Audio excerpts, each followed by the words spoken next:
энэ хорвоо дээр тийм ээ энэ амьдралд энэ хүн болж төрснийх тийм ээ хамгийн харамсалтай зүйл юу вэ? Юу гэж бодож байна? Тэгээд би өнөөдөр бодлоо л да. Тэгээд энэ насандаа тийм энэ хүн болж төрсэн энэ насандаа дохиох хамгийн харамсалтай зүйл юу вэ гэвэл өөрөө өөртөө бууж өгөх гэж би бодлоо.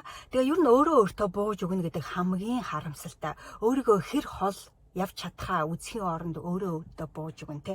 Өөрөө юу хийж чадхаа үзхийн оронд өөрөө өөртөө бууж өгнө те.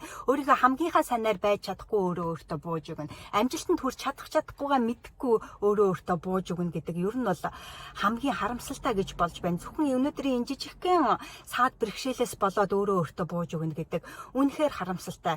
Тэгэд энэ саад бэрхшээл энэ хэцүү байдал мөнхөд үргэлжилдэггүй.